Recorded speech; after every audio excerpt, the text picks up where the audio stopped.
ഹരേ കൃഷ്ണ. മഹിധ്വജൻ്റെ അഹങ്കാരം തീർത്ത കഥയാണ് ഞാനിവിടെ പറയുന്നത്.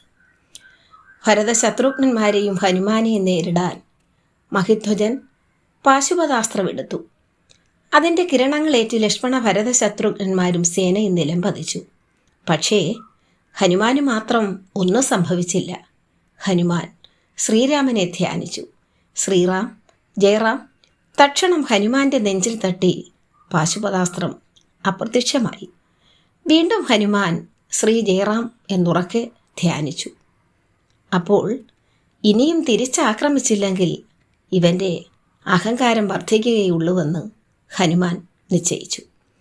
അടുത്ത നിമിഷം തന്നെ അലറിക്കൊണ്ട് കുതിച്ചു വന്ന ഹനുമാനെ കണ്ട് സൈന്യം വിരണ്ടോടി. രക്ഷിക്കണേ, ഹമ്മോ, ഓടിക്കോ! ഹനുമാൻ മഹിധ്വജൻ്റെ ആനയെ വാലിൽ പിടിച്ചുയർത്തി ചുഴറ്റിയെറിഞ്ഞു. അപ്പോൾ മഹിധ്വജൻ ചിന്തിച്ചു, ശിവശങ്കരനെ അഭയം പ്രാപിക്കുക തന്നെ എന്ന് നിശ്ചയിച്ചുകൊണ്ട് മഹിധ്വജൻ ഒരു വനാന്തരത്തിലെത്തി ശിവനെ പ്രാർത്ഥിക്കുവാൻ തുടങ്ങി. ദേവാ, മഹാദേവ, ഈ ഉള്ളവനെ രക്ഷിച്ചാലും. അവൻ്റെ പ്രാർത്ഥന കേട്ട് സംപ്രീതനായി തീർന്ന കൈലാസനാഥൻ പ്രത്യക്ഷനായി. സംഹാരമൂർത്തേ, അവിടുന്ന് മാത്രമേ അടിയന് ശരണമുള്ളൂ. ഇത് കണ്ട് മഹാദേവൻ പറഞ്ഞു, ഓഹോ, 100 രാമന്മാർ വന്നാലും ഭയമില്ലെന്ന് പറഞ്ഞ നീ കേവലം രാമൻ്റെ ഒരു ദാസനെ കണ്ട് ഭയക്കുന്നുവോ?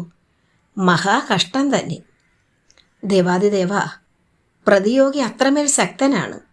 അവിടുന്ന് അവനെ പരാജയപ്പെടുത്തണം. ഓഹോ, ശരി, നാം നിന്റെ ഒപ്പം വരാം. മഹാദേവൻ പറഞ്ഞു. വേഗം വരൂ മഹാദേവ, വേഗം വരൂ. മഹിധ്വജൻ മഹാദേവനെയും കൂട്ടി ഹനുമാന്റെ മുന്നിലെത്തി. ശ്രീ പരമേശ്വരനോട് ഹനുമാൻ പറഞ്ഞു, അവിടുന്ന് ത്രൈലോക്യനാഥൻ തന്നെ. പക്ഷേ എനിക്കങ്ങയെ തെല്ലും ഭയമില്ല. ഇത് കേട്ട് മഹാദേവൻ ചോദിച്ചു, നീ ആരാണ്? ഒന്നുകിൽ നീ എൻ്റെ അംശ അവതാരമായിരിക്കണം, അല്ലെങ്കിൽ മഹാവിഷ്ണുവായിരിക്കും. മറ്റാർക്കും എൻ്റെ പാശുപതത്തെ പ്രതിരോധിക്കാനാവില്ല. പറയൂ, നീ ഇതിലാരാണ്? ഞാൻ ശ്രീരാമസേവകനായ വെറുമൊരു ദാസനാണ്. ഹരേ കൃഷ്ണ. ഇതിൻ്റെ ബാക്കി ഭാഗം അടുത്തത്.